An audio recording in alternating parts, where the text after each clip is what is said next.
오늘날 우리 요한복음 14장 6절 말씀을 통해서 우리가 길이고 진리이시고 생명이신 예수님에 대한 공부를 같이 했거든요. 좀 이 내용 들어야 될 분들이 못 들은 분들이 계셔서 좀 유튜브나 홈페이지를 통해서 좀 꼭 들어달라고 좀 당부를 드리고요. 우리 김경일 청년이 중환자실에서 일반 병실로 이렇게 옮겼다는 거 기억하시고, 그러나 기도가 조금 더 필요하니까 계속 기도해 주시면 감사하겠고요. 전재덕 성도님은 참 감사하게 위기를 좀 넘겼고 지금 회복 단계에 있습니다. 얼마나 감사한지 모르고요. 퇴원하게 되면 교회 앞에서 한번 간증하는 시간을 좀 한번 가질까 하고 이야기를 나누고 있습니다. 우리 모든 성도님들에게 주의 은혜가 넘치기를 바랍니다. 자, 오늘과 우리 다음 주일에 걸쳐서 우리는 안식일, 그리고 안식년, 그리고 하나님은 이것을 신령까지 이렇게 연결해서 안식일은 도대체 무엇인가? 그 안식일이라고 하는 것은 어떤 의미가 있는가? 그런 내용을 우리가 좀 같이 공부를 하고, 우리 다음 주에는 이 안식일이 어떻게 안식년까지 이어지고, 또 7번째 안식일의 다음해인 신년까지 어떻게 연결됐으며, 이것은 영적으로 어떤 의미를 담고 있고 우리에게 주는 메시지가 무엇인지를 우리는 2주에 걸쳐서 안식일과 안식년 그리고 신년에 대한 공부를 같이 좀 하려고 합니다. 그래서 여러분들이 믿음 생활을 할 때 우리가 주일을 어떤 마음으로 나와야 되고, 주일 속에서 우리는 어떻게 하나님을 예배해야 되는지, 우리의 삶은 어디까지 가야 되는지, 그런 명확한 어떤 그런 사고를 가지고 믿음 생활하기를 주의 이름으로 축복을 합니다. 자, 우리가 하나님이 주시는 계명이 10가지인데 이 10가지 계명 가운데 가장 길게 설명하고 있는 계명이 어떤 계명이냐면 4번째 계명인 안식일 계명입니다. 그리고 유대인들은 그들의 삶 속에서 안식일을 어떻게 하면 잘 지킬까를 고민했고, 실제로 그렇게 안식일을 지키려고 그들이 몸부림쳤던 것을 유대인들의 역사책에서 발견하게 됩니다. 전쟁이 일어났는데 적군이 무기를 들고 쳐들어옴에도 불구하고 그들은 안식일을 지키기 위해서 뛰어가지 않고 걸어가다가 창에 찔리고 칼에 베어서 죽임을 당하는 일들이 벌어졌습니다. 우리는 이런 역사를 통해서 유대인들이 얼마나 철저하게 안식일을 지키려고 몸부림을 쳤는지를 발견하게 됩니다. 하나님은 신명기서나 출애굽기나 민수기서를 통해서 안식일을 범하는 자는 회중 가운데 끌고 오고 회중들이 돌을 쳐서 그 안식일을 범한 사람을 죽이라고 했습니다. 실제로 민수기 15장에 가면 어떤 유대 남자가 안식일 날 나무를 하러 갔고 그것을 목격한 사람들에 의해서 끌려왔으며, 모세는 하나님 앞에 이 사람을 어떻게 처리할까요? 하고 물어볼 때 하나님은 그를 돌로 쳐서 죽이라고 명령을 합니다. 그래서 온 회중은 그 사람을 돌로 쳐서 죽여버리고 말았습니다. 하나님께서 이렇게 10가지의 계명과 또 70가지의 율법을 주셨는데, 어떤 계명도 어떤 율법도 그것을 어겼을 때 죽이라고 주신 계명은 하나도 없습니다. 오직 안식일에만 그렇게 하나님이 어긴 사람을 죽이라고 하는 엄청난 명령을 내렸습니다. 왜 그러셨을까요? 하나님은 어떤 의도를 가지고 이스라엘 백성들로 하여금 안식일 속에 담겨져 있는 영적인 의미를 깨닫게 하기 위해서 그들로 하여금 안식일을 범하면 이렇게 목숨을 잃어버리는 것과 같은 무서운 결과가 온다는 것을 깨닫게 하기 위해서 다른 계명과는 다르게 안식일을 범하면 그 사람을 죽이라는 명령을 내렸습니다. 그래서 자연스럽게 유대인들은 구약 시대에 안식일을 범하는 것에 대한 엄청난 두려움을 가지고 몇천 년을 살아왔습니다. 그리고 하나님은 이스라엘 백성들이 계명을 어길 때마다 이렇게 말씀을 하셨습니다. 너희가 안식일을 어겼다. 이렇게 말씀하심으로 그들의 그 계명 어김의 대표성을 안식일로 표현을 하셨습니다. 에스겔서 20장 10절로부터 13절을 읽어보면 하나님은 출애굽한 이스라엘 백성들로 하여금 안식일을 주셨고 그 안식일을 지킬 것을 명령하셨으며 그 안식일을 범할 때 내가 분노하고 그들을 광야로 이끌어서 그들 가운데 진노를 쏟아붓겠다고 말씀을 하셨습니다. 이스라엘 백성들이 바벨론에 의해서 멸망을 하고 70년 만에 고레스 왕의 칙령에 의해서 유대로 다시 회복을 하고 돌아올 때 하나님은 그들에게 뭐라고 말씀하셨냐면 너희들이 망한 이유는 안식일을 범했기 때문이라고 말씀을 했습니다. 그래서 포로에서 돌아온 이스라엘 백성들은 그때부터 안식일과 율법을 지키려고 그들은 애를 썼습니다. 그런데 복음서에 들어오면 예수님은 의도적으로 안식일날 많은 일을 행하십니다. 율법이 주어진 지로 몇천 년 동안 이스라엘 사람들은 안식일을 지키는 데에 생명을 걸었는데, 그리고 예수님이 오신 당시에도 유대인들은 안식일을 범하지 않으려고 그들의 모든 삶이 동원이 되었음에도 불구하고 하나님이신 예수님은 이 땅에 오셔서 그렇게 안식일에 생명을 걸고 있는 유대인들 앞에서 안식일날 의도적으로 여러 가지 일을 행하십니다. 베데스다 연못가에 많은 환우들이 있는데 예수님은 38년 된 병자를 찾아가시고 그 38년 된 병자를 고치십니다. 근데 그날이 어느 날인가요? 안식일이었습니다.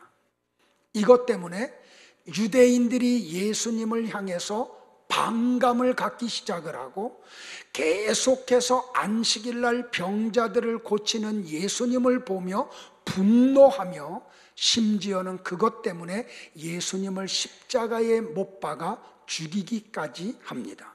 그럼에도 불구하고 요한복음 9장에 가면 나면서부터 소경된 사람의 눈에 침을 뱉어서 흙을 이긴 후에 그의 눈을 뜨게 하는 날이 안식일이었습니다. 손 마른 사람의 그 손을 회복시킨 날이 안식일이었습니다. 그리고 제자들이 안식일에 밀을 꺾어서 그것을 비비고 그것을 통해서 빵을 만들어 먹는 날이 안식일이었습니다.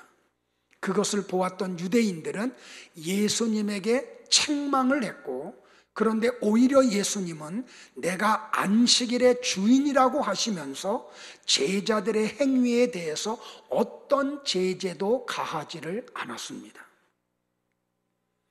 자, 우리는 여기서 이 질문을 던져야 합니다. 왜 예수님은 그토록 유대인들이 철저하게 지켜오던 안식일을 의도적으로 범하셨을까요? 월요일부터 또 그 다음 날에 이르기까지 다른 엿새 동안 얼마든지 병든 사람들을 고칠 수 있음에도 불구하고 왜 예수님은 안식일에 그렇게 집중적으로 많은 일을 하셨을까요? 오늘 우리는 안식이라고 하는 게 무엇인지를 창세기부터 공부해 오므로 예수님이 안식일을 그렇게 범했던 이유, 하나님이 안식을 주시고 안식일을 지키라고 명령하셨던 이유가 무엇인지를 분명히 확인하는 시간이 되기를 축복을 합니다. 첫 번째는 첫 안식이라는 단어가 언제 나왔느냐는 겁니다. 성경에 안식이라는 단어가 처음 나온 곳은 창세기 2장 2절입니다.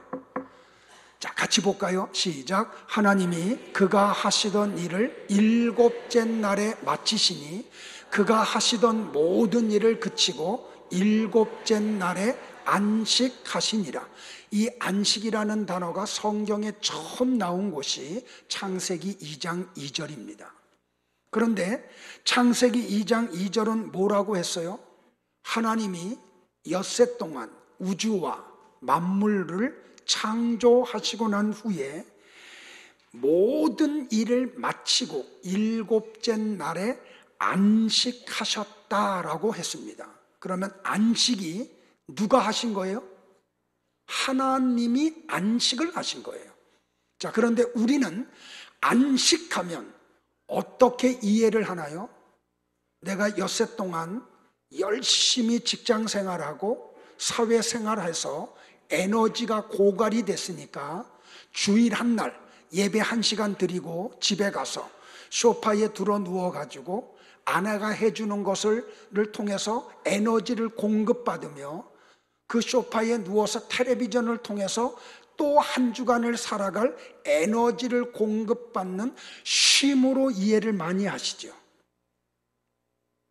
그런데 하나님은 안식이라는 단어를 처음 소개하면서 사람이 안식했다라고 말하지 아니하시고 하나님이 안식하셨다라고 말씀을 하셨습니다. 그러면 우린 여기서 하나 더 공부해야 돼요. 하나님은 어떤 일을 하느냐고 에너지가 소진되는 분이에요. 그래서 어떤 일을 하고 난 다음에 에너지가 소진되니까 다음날 또 다른 일을 하시기 위해서 쉼이 필요하신 분이에요. 만약에 하나님이 그런 분이라고 하면 그분은 하나님이 아니시죠. 우리가 아는 하나님은 어떤 분이에요? 전능하신 분이에요. 그래서 그분은 어떤 일을 하셨다고 에너지가 소진되거나 또 다른 일을 하기 위해서 에너지를 공급받기 위하여 쉼이 필요하신 분이 아니시죠. 왜요? 그분은 전능하신 분이기 때문에. 창조 이래로 지금까지 하나님은 어느 한 날도 쉬지 않고 계속해서 일하고 계셨고 지금도 일하고 계시며 앞으로도 일할 것이죠. 그럼에도 불구하고 하나님은 피곤을 모르는 분이에요. 곤비하지 않는 분이에요. 그러면 성경에서 말하는 안식이라는 개념은 우리가 막연하게 알고 있는 쉰다는 개념이 아님을 아시겠죠. 자, 여기서부터 여러분은 안식을 출발을 해야지 돼요.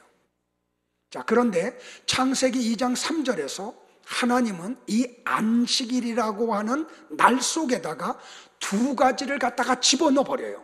같이 볼까요? 시작. 하나님이 그 일곱째 날을 복되게 하사 거룩하게 하셨으니 이는 하나님이 그 창조하시며 만드시던 모든 일을 마치시고 그날에 안식하셨음이니라. 자, 잘 보세요. 이 일곱째 날 안식하셨다고 했고 그날을 안식일이라고 하시며 하나님이 안식하셨다고 하면서 그 날을 어떻게 했다고요? 복되게 했대요. 다시 말하면 이 안식일에다가 복을 담아놨다는 말이에요. 그리고 또 뭐라 그래요? 거룩하게 했다라고 말을 해요. 여러분이 안식, 안식일, 안식년, 신년하면 놓치지 말아야 될 단어 두 가지가 있는데 하나는 복이라는 단어와 거룩이라는 단어예요. 하나님이 그 날 속에, 해 속에 복을 담아 놓으셨고 그 날에 거룩이라고 하는 것을 담아 놓으셨어요. 자, 거룩이라고 하는 히브리어 단어가 뭐냐면 카다시라고 하는 단어인데 이 말은 무슨 말이냐면 어떤 목적을 이루기 위해 따로 구별해 놓은 날이라는 뜻이에요. 여기에 굉장히 중요한 신학적 교리가 담겨져 있어요. 자, 이렇게 창세기 2장과 3절에 안식이라는 단어가 처음 나온 뒤로 그 다음에 성경에 안식이라는 단어가 나오지 않아요. 그러다 몇 천 년이 지난 뒤에 출애굽기 20장 8절에서 두 번째 안식이라는 단어가 두 번째 나와요. 같이 볼까요? 시작. 안식일을 기억하여 거룩하게 지키라. 하나님은 이스라엘 백성들을 시내 산까지 끌고 가신 후에 그들에게 계명을 주시죠. 안식일을 기억하여 거룩하게 지키라. 이 말씀은 창세기 2장 2절과 3절에서 주셨던 그 안식일이 뭔지를 너희들이 먼저 알아야 돼. 그리고 하나님이 너희들에게 왜 안식일을 주셨는지를 정확하게 알고 그 안식일 속에 들어가야 돼라고 계명을 주신 거예요. 자, 출애굽기 20장 11절을 같이 볼까요? 시작. 이는 엿새 동안에 나 여호와가 하늘과 땅과 바다와 그 가운데 모든 것을 만들고 일곱째 날에 쉬었음이라. 그러므로 나 여호와가 안식일을 복되게 하여 그날을 거룩하게 하였느니라. 자, 보세요 여러분들. 하나님은 여기 출애굽기 20장 11절을 통해서 졸면 안 돼요. 창조 기사에 나타났던 안식의 개념과 출애굽하고 시내산까지 온 이스라엘 백성들을 연결시킴으로 창조와 구원을 안식으로 연결해서 말씀하고 계세요. 그러니까 안식은 창조와 구원에 밀접한 연관성을 가지고 있음을 이야기해요. 자, 그리고 창세기 2장 3절과 출애굽기 20장 11절에서 나 여호와가 안식일을 복되게 하여 그날을 거룩하게 하였다라고 말씀을 해요. 반복해서. 그러니까 이 안식일에 하나님이 뭘 담아놨다고요? 여러분이 그렇게 받기를 소망하는 복을 안식일 속에 담아놨고 그 날 속에 우리가 사모하는 거룩을 그 속에다가 담아놨다는 말이에요. 그러니까 이제 굉장히 중요한 거죠. 그죠? 안식일이 굉장히 중요한 거죠. 자, 여기서 이제 한 가지 질문을 던질게요. 그러면 시간이 도대체 뭐예요? 오늘은 끝까지 집중력 잃어버리면 안 돼요. 시간이 뭐예요, 여러분들? 우리는 시간이 뭔지를 모르고 살아가요. 시간 속에서 살아감에도 불구하고 시간이 뭐냐고 물어볼 때 시간을 설명할 방법이 없어요. 자, 사람이 이렇게 물질과 공간은 눈으로 봐요. 그리고 손으로 만질 수가 있어요. 그리고 물질과 공간을 우리가 소유할 수가 있어요. 그래서 사람은 물질과 공간을 익숙하게 대해요.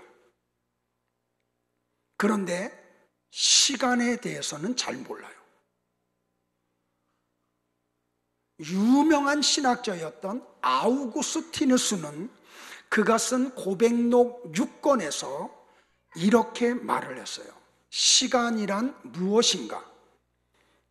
아무도 그에 관해 묻지 않을 때는 그것이 무엇인지 알지만 내게 물어온 누군가에게 시간을 설명하려고 하면 시간이 무엇인지 알지 못한다. 이게 아우구스티누스가 시간에 대해서 말한 내용이에요.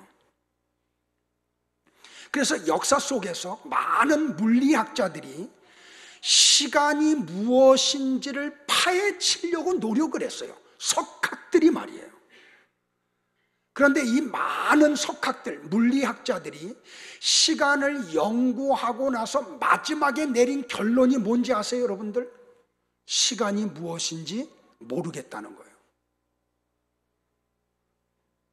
이 어려운 질문에 대해서 윅스쿨이라고 하는 분이 대답을 했어요.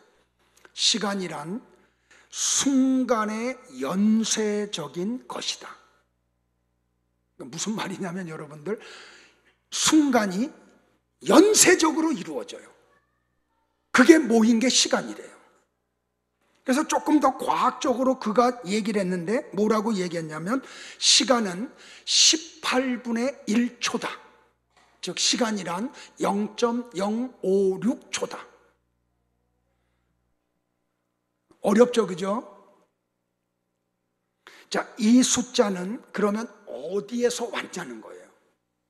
0.056초가 시간이라고 하면 그 0.056초는 어디서 왔냐는 거예요.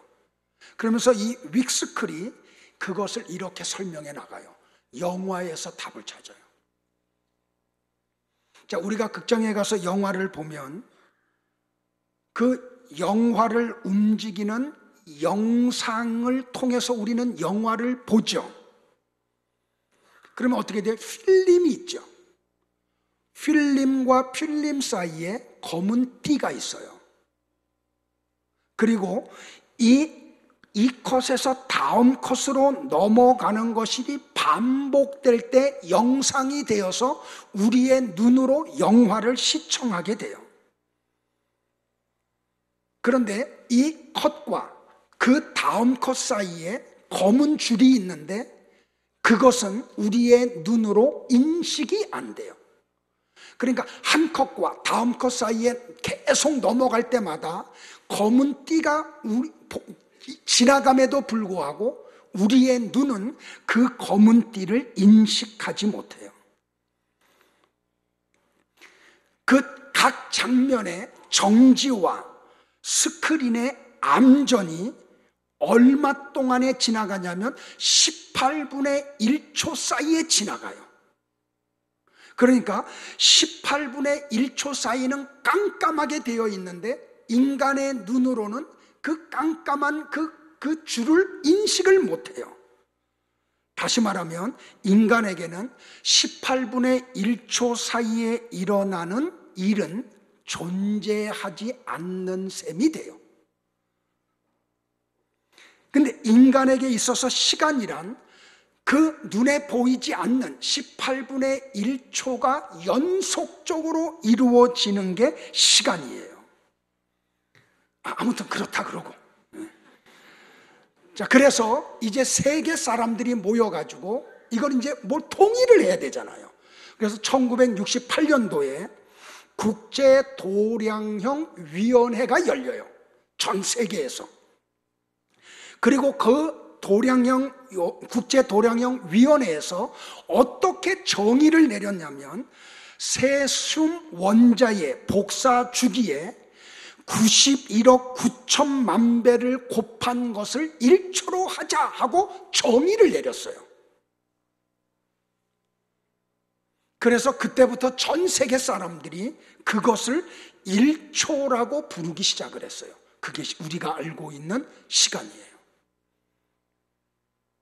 자, 이제 복잡한 건 이제 뒤로 하고 그렇다 치고, 자, 우리는 시간이 흘러가면 병들고 늙고 약해져서 결국은 죽게 된다는 것 정도로 시간을 정의 내리고 있어요. 이게 우리가 알고 있는 시간이에요. 그래서 사람들은 시간이 지나가면 늙으면 면역력이 떨어져요. 면역력이 떨어지면 병에 걸려요. 병에 걸리면 마지막에 죽어요. 그래서 사람들은 자연적으로 시간에 대해서 두려움을 가지고 살아가요. 그렇게 시간에 대한 두려움을 가지고 살아가는 사람들은 자연적으로 무엇을 추구하게 되냐면 그 두려움을 주는 시간의 세계에 들어가려고 하지 않고 눈에 보이는 익숙한 물질과 공간 속에 들어가서 그 두려움을 달래려고 해요. 이게 모든 인간들이 가지고 있는 타락한 인간의 본능이에요. 그래서 그들은 그 공간과 물질인 세계에 들어가서 그것을 얻으려고 해요. 그래서 시간이 주는 두려움을 벗으려고 해요. 그래서 어디로 들어가요? 돈을 모으러 들어가는 거예요. 그래서 사람들은 자기의 외모를 가꿔요. 그래서 늙어가서 주름이 생기면 성형외과 가가지고 그것을 쭉쭉 펴요.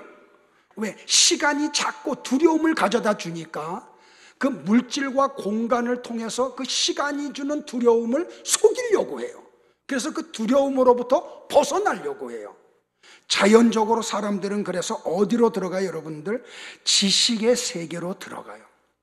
그래서 몸이 부서져라 일하는 이유가 그 시간 속에 담겨져 있는 두려움에서 스스로 벗어나려고 그렇게 일을 해요. 그렇게 인간들은 공간과 물질을 통해서 행복을 얻으려고 해요. 그런데 공간과 물질을 통해서는 인간이 절대로 행복을 얻을 수도 없고 누릴 수도 없어요. 왜요? 아까 창세기 2장 3절과 출애굽기 20장 11절에서 하나님이 말씀하신 대로 하나님은 공간과 물질 속에 행복을 담아놓지 아니하시고 시간 속에 행복을 담아놨어요. 자, 다시요, 잘 들으세요. 하나님은 결코 물질과 공간 속에 복을 담아놓지 않았어요. 일곱째 날이라고 하는 시간 속에다가 복을 담아놨어요. 그래서 아무리 인간이 그 물질과 공간 속에 들어가서 그것을 얻어도 행복을 누릴 수가 없어요. 왜? 하나님이 그곳에다는 복을 담아놓지 않았기 때문에. 근데 어리석은 인간들은 자꾸 물질과 공간에서 무엇을 얻어서 내가 소유함으로 행복이 이루어질 것으로 착각을 하는 거예요. 깨달아야 돼요, 여러분들.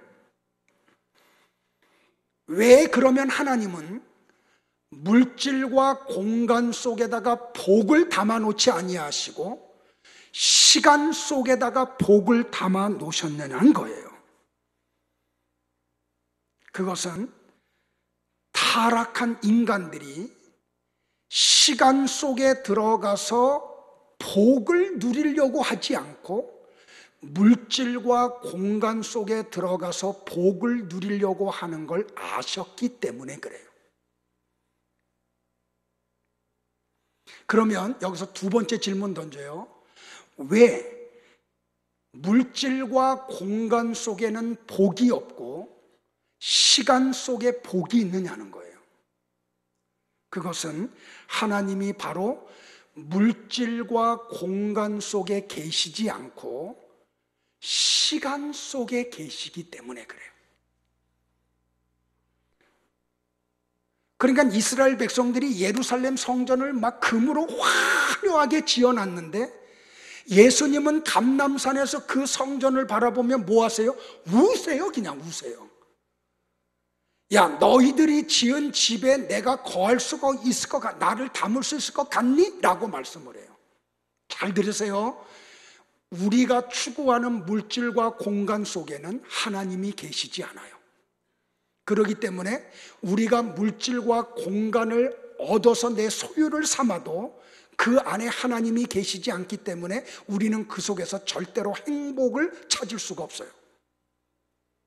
시간 속에 들어가야만 그 시간 속에 하나님이 계셔서 우리는 거기서 비로소 행복을 찾고 행복을 소유하고 행복을 누리게 돼요. 그래서 바울이 로마서 13장 11절에서 그것을 우리에게 이렇게 설명을 해줘요. 자, 집중력 잃어버리면 안 돼요. 오늘 좀 조금 지루한 설교가 될 수 있는데 여러분이 관심을 조금만 가지면 이게 정말 재미있어요. 자, 같이 봐요. 시작. 또한 너희가 이 시기를 알거니와 자다가 깰 때가 벌써 되었으니 이는 이제 우리의 구원이 처음 믿을 때보다 가까웠음이라. 여기에 시기라는 단어와 때라는 단어가 나와요. 근데 헬라어 원문을 보면 이게 단어가 달라요. 시기라는 단어는 헬라어 크로노스 호라라는 단어로 되어 있는데 우리가 알고 있는 시간의 개념이에요. 그런데 때라고 하는 단어는 카이로스예요. 무슨 뜻이냐면 세월, 기회, 시점이라는 뜻이에요. 그러니까 바울은 지금 이 로마서 13장 11절을 통해서 우리에게 무엇을 설명하고 계시냐 하면 시간의 영역이 무엇인지를 모르고 물질과 공간의 세계에만 집착하고 있는 사람들을 잠자는 자라고 설명을 하는 거예요. 자, 다시요. 하나님은 시간 속에 계세요. 그래서 하나님이 복의 근원이시기 때문에 그 시간 속에 복이 있어요. 물질과 공간 속에는 하나님이 계시지 않아요. 그렇기 때문에 아무리 물질을 많이 소유하고 공간을 많이 소유해도 사람은 거기서 행복을 찾을 수가 없어요. 그런데 사람이 어리석게 시간 속으로 들어가서 하나님을 만나려고 하지 않고 물질과 공간 속에 들어가서 그것을 많이 소유하려고 해요. 이런 사람을 가리켜서 뭐라고요? 영적으로 죽은 자다, 잠자는 자다라고 얘기했어요. 바울의 이 말은 그런데 시간에 관심을 갖고 시간 속에 들어가서 하나님을 만나고 하나님과 교제하는 사람을 가리켜서 이 사람은 영적으로 깨어있는 자다, 살아있는 자다라고 말을 했어요. 그러니까 바울이 로마에 있는 성도들에게 권면한 내용이 뭐냐면 바로 이런 뜻이에요. 제발 이 소멸될 물질과 공간 속에 갇혀서 하나님과 관계없는 엉뚱한 삶을 살지 말고 여러분의 눈을 열어 시간의 영역을 바라보고 그 속에 들어가서 하나님을 만나고 그분과 동행하는 삶을 사세요 하고 권면하는 거예요. 그리고 이 권면은 나의 여러분을 향한 권면이기도 해요. 자, 그러면 두 번째로 넘어가서 하나님이 안식일에 복을 주셨다는 것이 무엇을 뜻하는지를 같이 한번 또 공부할게요. 자, 거룩이라고 하는 히브리어는 카다쉬라고 하는 단어예요. 한번 따라할까요? 카다쉬. 이제 어떤 의도를 가지고 제가 따라하려는 건지 알아야 돼요. 다시요. 카다쉬. 이 카다시라고 하는 단어의 뜻은 뭐냐면 하나님의 크심과 위대함과 신비함을 가리킬 때 쓰는 용어가 카다쉬예요.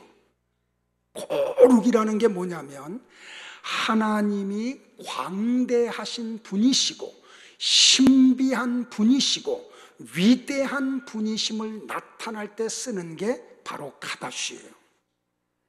그러니까 이 거룩은 땅의 것과 구별되는 하늘의 것을 나타날 때 쓰는 단어예요.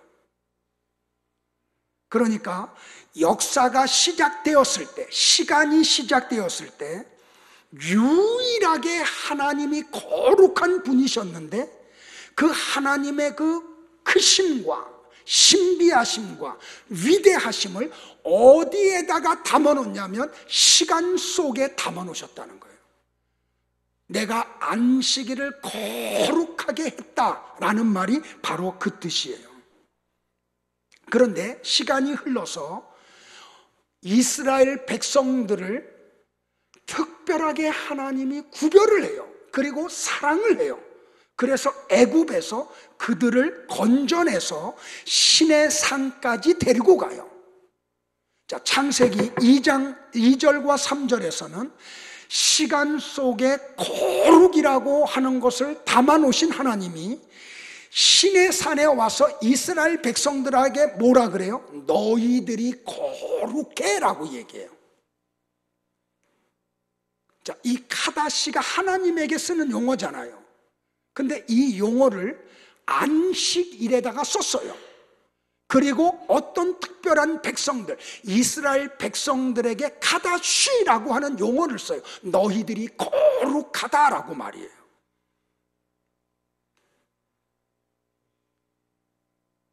그리고 난 후에 그들에게 뭐라고 말하냐면, 너희들이 거룩을 유지하기 위해서 내가 하나를 줄게. 그거 만들어. 그게 뭐예요? 성막이에요. 그러니까 거룩한 날과 거룩한 백성과 거룩한 공간이 생기는 거예요. 그러니까 아까도 얘기했지만 타락한 인간들은 자꾸 물질과 공간에 관심을 가질 수밖에 없어요. 그런데 하나님은 이스라엘 백성들을 특별하게 구별해 놓고 너희들이 거룩해. 그리고 내가 거룩을 시간 속에 담아놨어. 그리고 너희들이 복된 삶을 살려고 하면 이 거룩의 시간 속으로 들어와야 돼 하고 주신 게 안식이라는 내용이에요. 안식일이라고 하는 내용이고요. 그러니까 나와 여러분은 우리가 조금만 관심을 기울이지 않으면 우리는 이미 타락한 그 속에 있기 때문에 우리를 조금만 경계를 하지 않으면 우리는 본능적으로 물질과 공간에 관심을 가질 수밖에 없어요. 그리고 그 세계로 우리는 블랙홀에 빨려 들어가듯이 빨려 들어갈 수밖에 없어요. 하나님이 이렇게 계속 하시는 말씀은 뭐냐면 정신 차리라는 거예요. 너희들이 너희를 향해서 경계에 경계를 더하지 아니하면, 너희들이 시간에 관심을 갖지 않으면 너희들은 물질과 공간에 빨려 들어가. 그리고 그 삶은 하나님과 관계없는 삶이 돼. 이걸 말씀하고 계시는 거예요. 그래서 우리는 물질과 공간에 관심을 기울이지 말고 시간에 관심을 가져야 돼요. 그래서 우리가 소원하는 영생이 뭐예요, 여러분들? 영생은 하나님과 영원히 화목하게 지내는 시간을 영생이라 그래요. 근데 하나님과 화목하게 지내지 않는 시간을 뭐라 그래요? 영벌이라 그래요. 그게 뭐예요? 그게 지옥에서의 영원한 형벌을 이야기하는 거예요. 그런데 하나님이 이 영생을 어디다가 집어넣으셨어요? 안식일에다가 집어넣으셨다고요. 그러니까 하나님이 안식일에 복을 주셨다는 뜻이 바로 이 뜻이에요. 여러분들 참 죄송해요. 이 원고가 필요한 분들은 사무실에 가서 요청하세요. 그래서 이메일로 받든지 아니면 프린트물로 받든지. 그래서 좀 읽어주세요. 그냥 지금 듣는 걸로 잘 이해가 안 되는 분들이 계시면. 그리고 반복해서 좀 한번 들어봐 주시기를 바라요. 자, 보세요. 처음에 하나님은 이 안식일을 누구에게만 줬어요? 이스라엘 백성들에게만 주셨어요. 왜냐하면 하나님의 구원을 설명하기 위해서 하나님이 이스라엘 백성들을 특별하게 구별하셨어요. 이걸 설명하려고. 그래서 하나님이 내가 너희들을 선택했고 내가 너희들이 시간 속에 들어가서 영생을 누리는 백성으로 삼았어 라고 하는 징표로 두 가지를 주셨어요. 그게 뭐예요? 할례와 안식일이에요. 그래서 이스라엘 백성들만 할례를 행해요. 이거 단순히 그냥 생식기 끝 잘라내라 그런 뜻이 아니에요. 너희들은 내가 영원이라고 하는, 영생이라고 하는 복을 받은 사람들이야 라고 하는 표징으로 하라는 거예요. 그리고 그들에게만 안식일을 지키라고 이야기를 해요. 자, 여러분은 안식일을 지키고 계신가요? 자, 시내산에서 하나님이 이스라엘 백성들에게 십계명을 주시기 전까지 이 세상의 모든 사람들은 어떤 라이프 사이클을 가지고 있어요? 7days 라이프 사이클을 가지고 살아왔어요. 엿새 동안 일하고 일곱째 날 쉬는, 안식하는 사이클로 살아왔어요. 지금도 전 세계 사람들이 그렇게 살죠. 그런데 지금도 그렇게 살지 않는 사람들이 있어요. 자, 예를 들면 구약시대에 바벨론 백성들은 뭘 섬겼는지 알아요? 달을 섬겼어요. 달신을 섬겼어요. 그래서 그 바벨론 사람들의 사이클, 삶의 주기가 어떻게 되냐면 달주기로 가요. 왜? 달신을 섬겼기 때문에. 반면에 이집트 사람들은 태양을 신으로 섬겼어요. 그래서 그들의 라이프 사이클이 어떻게 되냐면 한우 사이클로 바뀌어져요. 그들의 삶의 스타일이. 그런데 유독 구약시대의 이스라엘 백성들만 라이프 사이클이 7일이에요. 그 성경의 원리대로 엿새 동안 일하고 하루를 쉬는 그런 7일 사이클로 그들의 삶이 돌아가요. 그리고 한 날은 거룩하게 구별하고 그날을 지켜요. 이것을 통해서 하나님이 이스라엘 백성들을 통해서 우리에게 전달하는 메시지가 뭐예요, 여러분들? 세상 사람들이 섬기는 모든 잡신들은 다 가짜라는 거예요. 나만이, 오직 나만이 창조주라시는 거예요. 나만이 너희들에게 복을 줄 수 있고 나만이 너희들을 영생의 세계로 이끌을 수 있는 창조주이심을 설명하시는 거예요. 하나님은 이스라엘 백성들에게 이런 라이프 사이클을 주시고 나서 끊임없이 그들에게 하시는 언약이 뭐예요, 여러분들? 너는 나의 백성이 되고 나는 너의 하나님이 된다. 이게 하나님의 구약시대에 끊임없이 이스라엘 백성들에게 준 언약이에요. 자, 다시요. 이건 하나님이 우리에게 7일의 그 라이프 사이클을 주시고 나서 우리에게 언약을 한 내용이 똑같죠. 너는 내 백성이 되고 나는 네 하나님이 될게.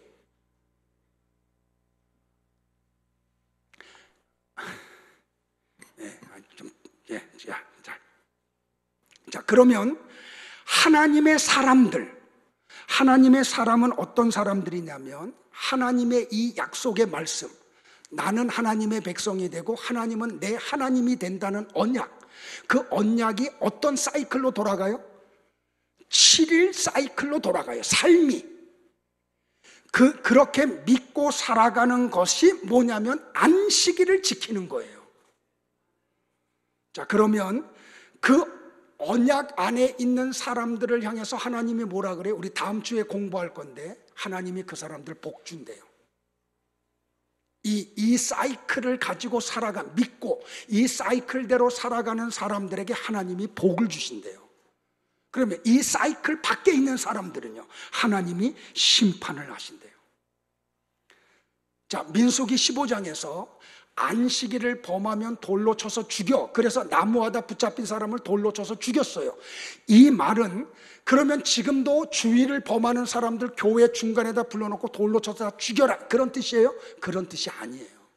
무슨 뜻이냐면 하나님의 언약 밖에 있는 사람들, 이 언약을 믿지 않고 이 안식일날, 주일날 엉뚱한 짓을 하는 사람들, 그 사람들은 영적으로 죽은 자다라고 하는 것을 선포하시는 거예요.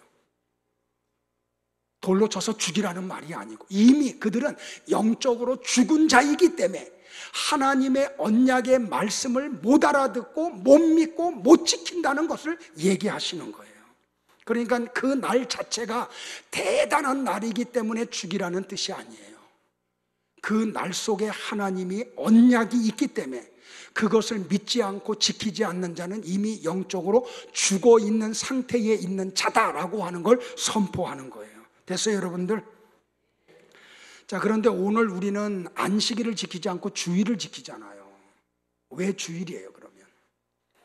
하나님은 이렇게 모든 사람이 타락해서 하나님의 영광에 이르지 못하게 되었는데 예수 그리스도를 이 땅에 보내어서 어떤 특정한 사람들의 죄를 짊어지고 예수님이 십자가에서 대신 죽게 만들어 버리세요. 그리고 그들을 물질과 공간에서 구원해서 시간의 세계로 집어넣어 버리셨어요. 그런데 그 날이 언제 이루어져요? 주일날 완성이 돼요. 그래서 우리는 주일날 하나님을 경배하는 거예요. 자, 바울은 골로새서 2장 16절과 17절에서 골로새 교회 성도들에게 이 안식일에 빠져 있는, 그 날 자체에 빠져 있는 유대인들과 골로새 교회 성도들에게 이 진리를 깨닫게 하려고 성경을 써요. 같이 봐요. 시작. 그러므로 여러분은 먹고 마시는 일이나 명절이나 초승달 축제나 안식일 문제로 어떤 사람도 여러분을 심판하지 못하게 하십시오. 이런 것은 앞으로 올 것들의 그림자일 뿐이요, 그 실체는 그리스도에게 있습니다. 안식일을 범하는 자를 죽이라는 것은 예수님과 관계없는 자들의 죽음을 상징하는 것임을 이야기한다는 말이에요. 그러니까 예수님이 공생의 기간 동안 의도적으로 안식일 날 많은 일을 하신 이유는 이 안식일을 오도하고 있는 유대인들로 하여금 안식일의 진짜 의미가 뭔지, 왜 하나님이 너희들에게 안식일을 주셨는지를 깨닫게 하기 위해서 그들이 어떤 반응을 보일지를 아심에도 불구하고 의도적으로 안식일의 병자들을 고치신 거예요. 자, 다시요. 안식이 그럼 뭔가 여러분들? 에너지 충전하기 위해서 쉬는 게 안식이 아니에요. 그러니까 여러분들이 안식을 그 개념으로 생각을 하면 여러분은 성경의 내용과 전혀 관계없는 생활을 하게 돼요. 자, 안식의 진짜 의미는 뭐냐면 예수님으로 말미암아 세상의 죄와 질병과 고통과 갈등과 슬픔 등이 하나도 없는 상태에 들어가 있는 게 안식이에요. 그래서 예수님은 진짜 안식이 뭔지 아니? 유대인들에게 그걸 깨닫게 하기 위해서 안식일 날 병자들을 고치고 구덩이에 빠져있는 양을 건져내시는 거예요.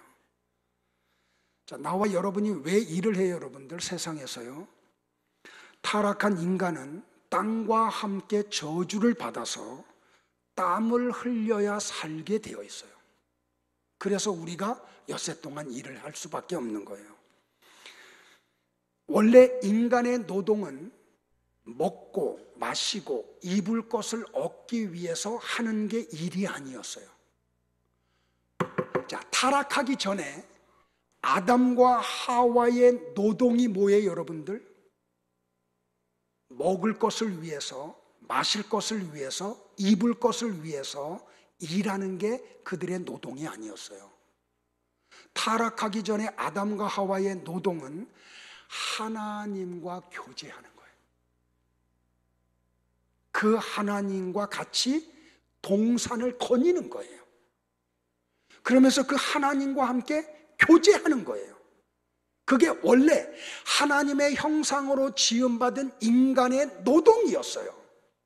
그런데 타락하고 나니까 하나님이 인간들에게 내린 벌이 뭐냐면, 야, 지금까지는 너희들의 일이 나와 함께 교제하는 거였는데 이제부터 너희들의 일은 노동하는 거야. 먹고 살기 위해서 하는 거야.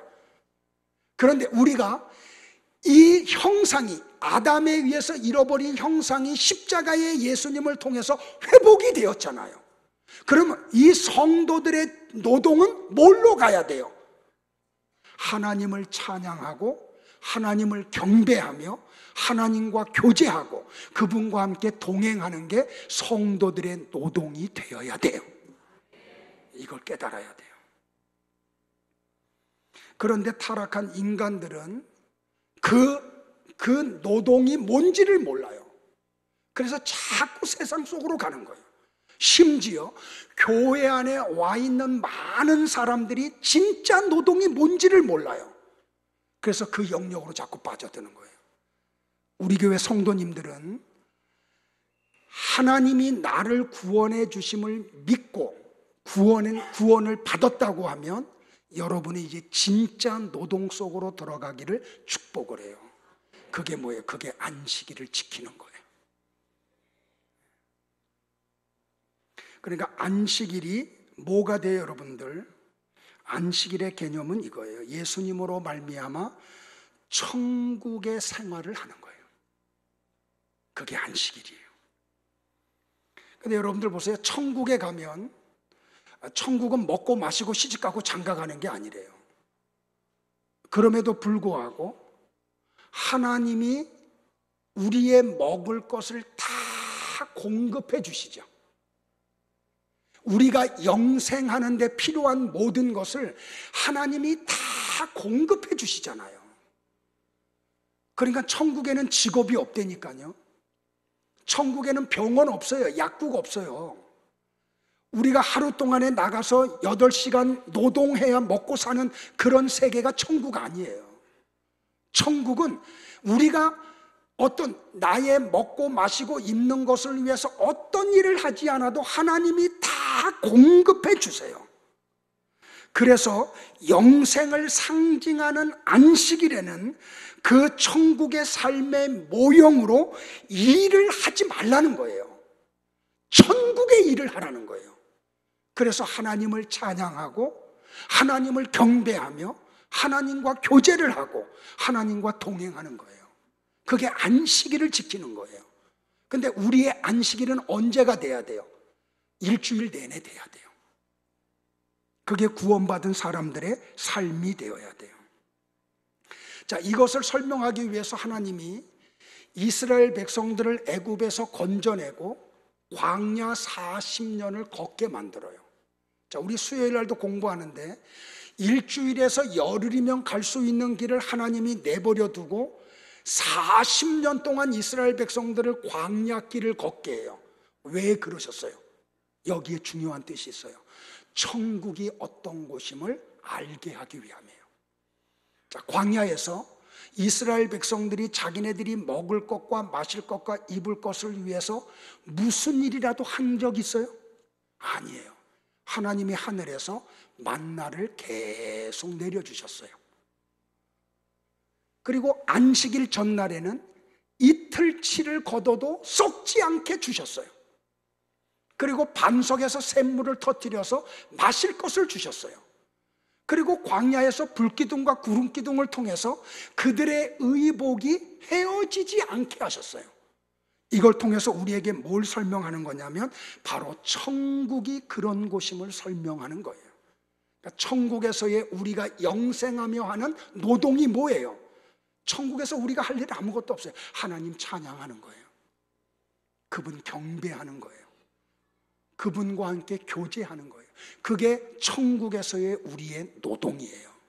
그게 안식일을 지키는 거라는 말이에요. 그러므로 나와 여러분들이 꼭 잊지 말아야 될 게 뭐냐면 또 하나 이거예요. 엿새 동안 거두었는데 일요일부터 목요일까지 거두면 많이 거두면 그 다음날 다 썩어버려요. 새로운 걸 공급받아야 돼요. 그런데 금요일날 거둔 만나는 안식일이 돼도 썩지 않아요. 그래서 먹게 만들어요. 그런데 성경에 보면 뭐라 그래요? 이 믿음 없는 이스라엘 백성들 속에 어떤 사람들이 금요일날 이틀치를 거두지 않고 하나님의 말씀을 믿지 않고 내일도 또 주실 거야. 왜? 닷새 동안 그렇게 오셨으니까. 그래서 하루치만 거둬요. 그리고 안식일날 그 만나를 얻으러 나갔는데 만나가 내려요, 안 내려요? 안 내려요. 그런데 금요일날 이틀치 거두면 그게 썩지 않고 안식일까지 먹게 해요. 뭘 얘기해요, 여러분들? 성도가 안식일을 지킨다는 게 이런 뜻이에요. 엿새만 일을 해도 하나님이 7일을 먹을 수 있는 것과 마실 것과 입을 것을 공급해 주심을 믿는 거예요. 그래서 이 날은 특별하게 정해놓고 하나님하고만 교제하는 거예요. 다른 거 다 내려놓고 쉬는 거 아니에요, 여러분들. 진짜 안식은 하나님과의 교제예요. 그분을 묵상하고 그분을 찬양하며 그분께 영광을 올려드리는 거예요. 이게 안식이에요, 여러분들. 그러니까 나와 여러분들이 그렇게 안식일을 지키기를 주의 이름으로 축복을 해요. 자, 좀 건너뛰어서 말씀을 정리할게요. 1981년도에 그 영국과 미국이 합작해서 만든 아주 유명한 영화가 있어요. 아마 여러분들 가운데 보신 분들이 있을 거예요. 불의 전차라는 영화예요. 이 영화는 실화를 바탕으로 만든 영화예요. 그래서 이 영화를 보는 사람들에게 많은 감동이 이루어지는 이유가 실화를 바탕으로 했기 때문에.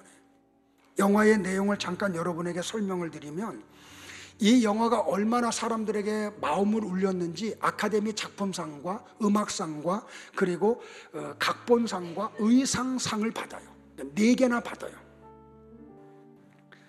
내용은 이런 뜻이에요. 1919년도에요. 배경을 넘어가면 케임브리지 대학, 아주 명문 대학이거든요. 거기에 해럴드라고 하는 사람이 입학을 해요. 근데 이 해럴드는 누구냐면 유대인이에요. 그 아버지는 고리대금 업자예요. 그때 1900년도 당시니까 유대인들을 향한 곱지 않은 시선이 구라파에 가득 찼잖아요. 그래서 이 해럴드는 유대인을 멸시하는 사람들의 코를 납작하게 만들기 위해서 열심히 공부를 해요. 그래서 그가 케임브리지 대학에 들어가요. 그는 유대인에 대한 편견을 좀 없애려고 그가 달리기에 소질이 있는 것을 알고 육상 선수가 돼요. 그리고 열심히 노력을 해요. 당시에 영국 사회에서 허락이 되지 않았음에도 불구하고 아랍계인 샘 무사비니라고 하는 사람을 개인 코치로 초대를 해요. 그리고 그는 자기의 단점을 하나하나 고쳐가며 단거리 선수로서의 면모를 갖추어가요. 그런데 그 다음에 1920년도에 이번에는 스코틀랜드의 한 청년이 작은 마을에서 에딘버러 대학에 입학을 해요. 이 사람이 누구냐면 에릭 리델이에요. 근데 이 친구는 굉장한 크리스찬이에요. 그리고 이 친구도 달리기에 소질이 있어서 육상 선수가 돼요. 그리고 이 해럴드와 에릭 리델은 영국을 대표하는 국가대표로 뽑혀요. 그리고 1924년 파리 올림픽에 영국 대표 선수로 100m에 출전을 해요. 그런데 이 두 친구가 예선을 다 통과해요. 결승에 올라갔는데 해럴드는 그 결승전에 나가서 1등을 해가지고 금메달을 목에 걸어요. 그런데 에릭 리델은 나는 내 종교의 신념, 이 신앙의 신념을 버릴 수 없다 그래서 주일날 출전을 거부를 해요. 그래서 그는 결승전까지 올라갔음에도 불구하고 결승전을 아예 출전조차 하지 않아요. 근데 이 얘기를 미리 들었던 영국의 수상이 와가지고 에릭 리델에게 사정을 해요. 당신 영국 대표하고 나오지 않았느냐, 꼭 출전해라. 그럼에도 불구하고 그는 끝까지 거절을 해요.